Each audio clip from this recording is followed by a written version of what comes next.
This is the Week 4 matchup of the Minnesota Vikings at the Green Bay Packers, brought to you by Fantasy Football Time. Follow us at Fantasy FB Time on all social media platforms.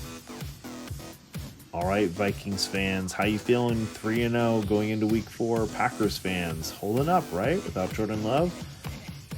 Houston crushed Houston 34-7 last week. Minnesota came through with Sam Darnold with 4 touchdowns. Justin Jefferson looked like he was going to have a day, but really only had that good first quarter. Still, 17 points on 14 forecasted. Aaron Jones blowing up with 150 yards roughly with a score. And then out of nowhere, maybe not so much out of nowhere, this is, I think, his third game getting a touchdown. Jalen Nailor receiving 3 catches and a score. Green Bay Packers beat Tennessee. Malik Willis did amazing with almost 300 yards and a rushing touchdown. Josh Jacobs was bottled up to 43 yards. Jayden Reed gets a good production, hits his forecast. Emmanuel Wilson was the little vulture who took away from Josh Jacobs' score, but had a good day, all things considered. Christian Watson stays on the radar, really didn't blow up, but still had a respectable 7-point showing. Now looking at the week that is Week 4, Green Bay is a 2.5-point favorite at home. Good scoring over under. Sam Darnold's going to be going against the Packers that has allowed 5 passing touchdowns, but also has done 7 interceptions. Justin Jefferson going against the middle-of-the-road Packers defense. We know he will chop them up for lunch.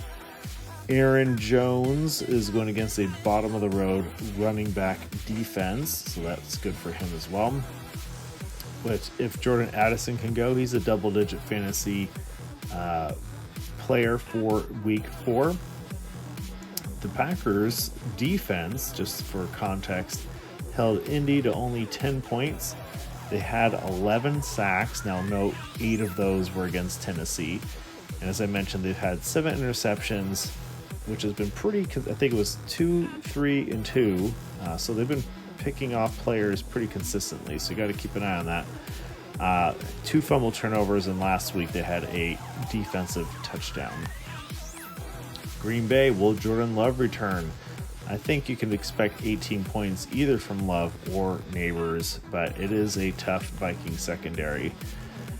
Josh Jacobs going against the 5th toughest defense against running backs, so not good news for him again, but maybe he can make it happen. Jayden Reed, 10 points forecasted. Again, against a tough defense there. Everyone else is only 8 points forecasted or lower. They'll be going up against a Minnesota defense who held San Francisco to 14 points and held Houston to 7 points. Both of those games were at home. 16 sacks. Goodness. Now, they had done this pretty consistently. They had 5 on the Giants, 6 on the Niners, 5 on Houston, so they can get to the quarterback. So Darnold needs to get the ball out. Jordan Love will have to get the ball out. That'd be ironic. They also have 5 interceptions pretty consistently, 2 against New York, 1 against San Francisco, 2 against Houston. A fumble recovery, and they also in their first week had a defensive or special teams touchdown. So definitely a good defensive matchup here. Hopefully we can see some good fantasy output. Thanks so much for watching. Follow and subscribe at Fantasy FB Time on all social media platforms. Welcome to Week 4. God bless.